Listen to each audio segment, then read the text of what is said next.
හරි යාළුවනේ. අද මම ඔයාලව එක්ක යන්නේ අධිවේගී මාර්ගයක් හදන්නේ කොහොමද කියලා ඔයාලට පෙන්වන්න. මේ තියෙන්නේ අපේ ගම මැදින් යන මධ්‍යම අධිවේගී මාර්ගය.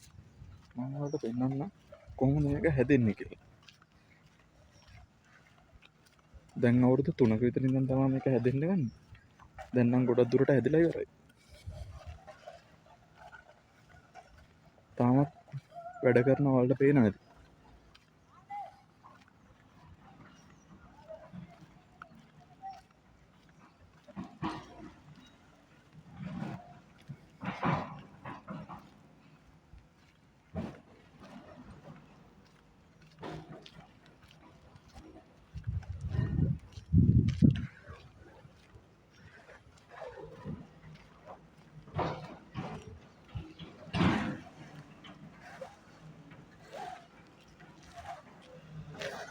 මේ තියෙන අපේ ගමේ පාර.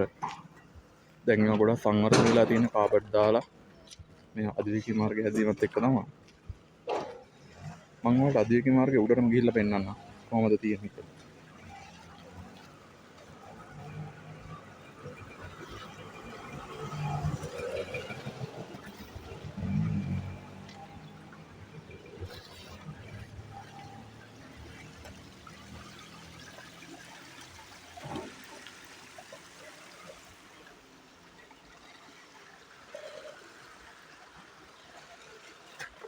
මේ තියෙන්නේ වතුර බහින්න හදපු කානුව.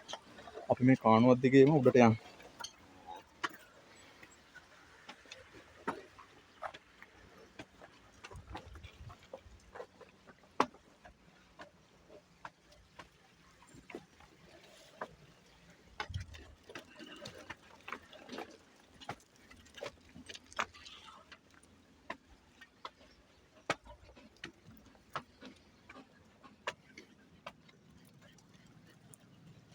මේ තියෙන්නේ තවම හැදෙමින් පවතින මධ්‍යම අධිවේගී මාර්ගය. මේ තියෙන අපේ ගම. මේ ගම මැදින් තමයි මේ මධ්‍යම අධිවේගී මාර්ගය යන්නේ.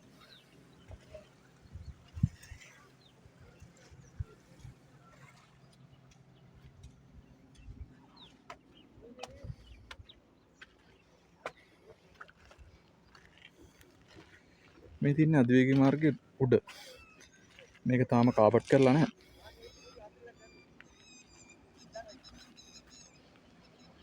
තාම වැඩ කෙරෙමින් පවතිනවා. ඔයාලට පේනවා.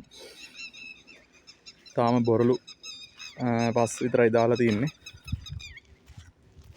තා කාපට් එකට සූදානම් වෙනකම්. ඔයාලට පේනවා අපි කොච්චර උසකින් දින්නේ කියලා.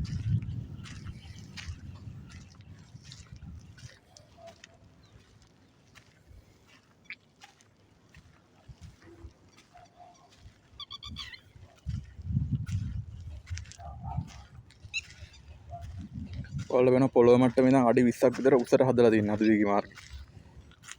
මෙතන තනිකර තිබ්බේ ඉස්සර කුඹුරු යායක් තිබ්බේ. ඒ කුඹුරු යාය යට කරලා තමයි මධ්‍යම අධිවේගී මාර්ගයේ මේ පාරමීටර එක හදලා තියෙන්නේ. මේ දැන් ගමත් දෙකට වෙලා වගේ තියෙන්නේ.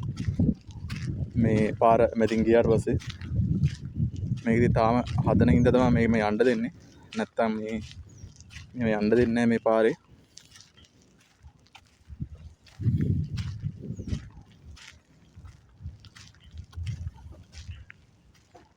ඈත වලට පේනවා ඒ කන්ද. ඒ කන්ද කපාගෙන තමයි ඒ කියන්නේ මැදින් කපාගෙන තමයි පාර යන්නේ. මේ තියෙන ගම.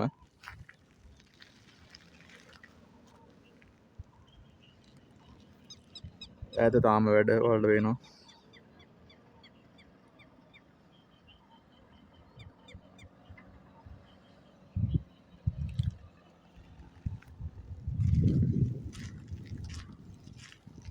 මේ පාරේ යන්න කලින් මේ ටික ඔක්කොම කුඹුරු තිබ්බේ මේ වගේ. මේ පේනවා වගේ ඔක්කොම කුඹුරු තිබ්බේ. ඒ කුඹුරු ඔක්කොම යට කරලා තමයි මේක හදලා තියෙන්නේ. කොහොමද දැන් අවුරුදු 3කට විතර කලින් තමයි මේක හදන්න පටන් ගත්තේ. මේවා මුල් කරලා තිරලා නම් මේවා ගොඩක් කාල 2015 14 වගේ තිබ්බේ. උනට දැන් තමයි මේවා හැදෙන්න ගන්නේ.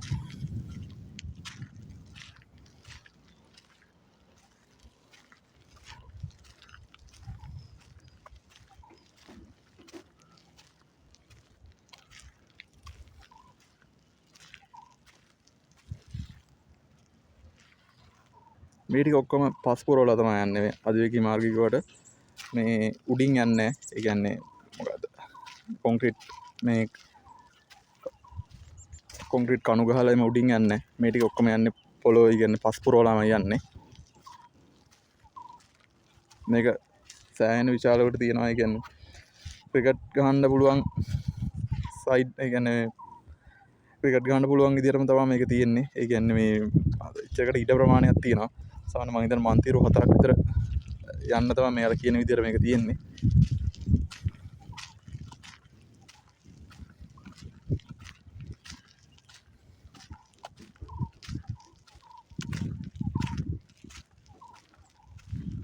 ඔයාලට වෙනවා මේ හැමතැනින්ම වතුර බහින්න කාණු දාලා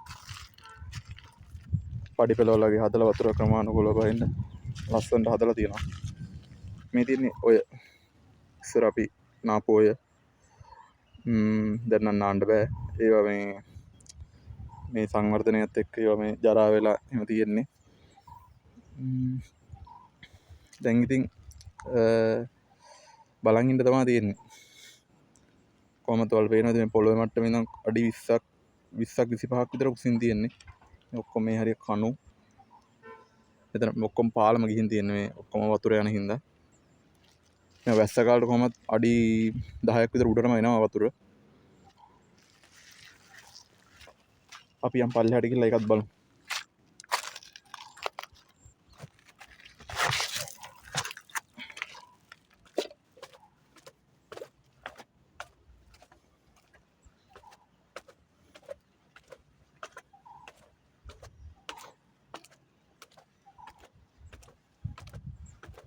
ඔයාලට වෙනවා මේ හරිය පස් ඩිංගක්වත් නැහැ කියන්නේ පස් ටිකක්වත් දාලා නැහැ තනිකර ගල් තියෙන්නේ ගල් වලින්ම තමයි මේ ටික පුරවලා තියෙන්නේ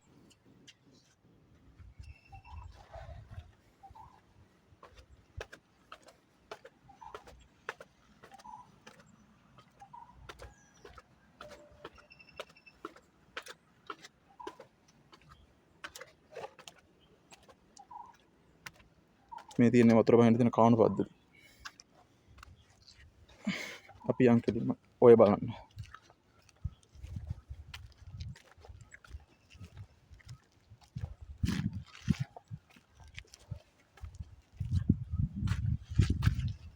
මේ තියෙන්නේ මං ඔයාලට උඩදී පෙන්නපු පාලම තනිකර මේක මේ කොන්ක්‍රීට් කණු වලින් ගිහින් තින්නේ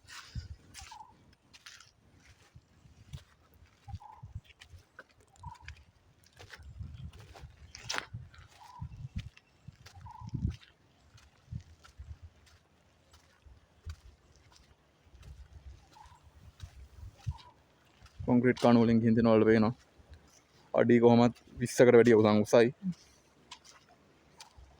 එතකොට මේ තියෙන්නේ ඉස්සර අපි නාපු ඔය දැන් නම් නාන්න බෑ ජරා වෙලා තියෙන්නේ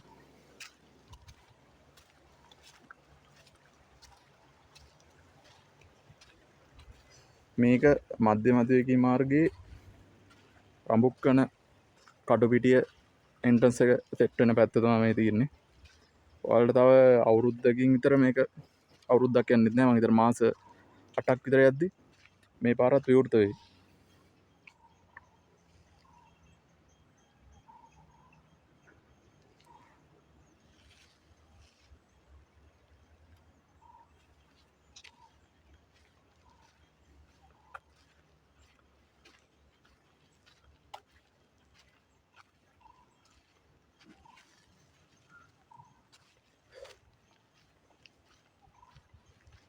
මේ හරිය තනිකර ගල්ම තමයි පුරවලා තියෙන්නේ මේ තනකොළල්ලා තියෙන ඊට උඩින් පස් අඩියක් එකමාරක් වගේ දාලා තමයි තනකොළල්ලා තින්නේ මේ ටික ඔක්කොම ගල් තමයි තියෙන්නේ මේ සාමාන්‍ය පොළොව මට්ටමේ තිබ්බට මේ පොළොව මට්ටමේ යට ඔක්කොම කුඹුර තිබ්බේ ඒ කියන්නේ මේ වගේ කුඹුර තිබ්බේ මේ කුඹුරේ තිබ්බ මඩ ඔක්කොම අයින් කරලා ඊට පස්සේ තව අඩි 5ක් යටට හාරලා ආය ගල් පුරවලා ඒ ගල් වලින්ම තමයි උඩට ඇවිත් තියෙන්නේ මේකේ මේ ඒ කියන්නේ යට කුඹුර වල තිබ්බ ඔක්කොම මඩ අයින් කරලා ඒවා මේ එහෙම ඒ විදිහට තමයි මේක හදුවේ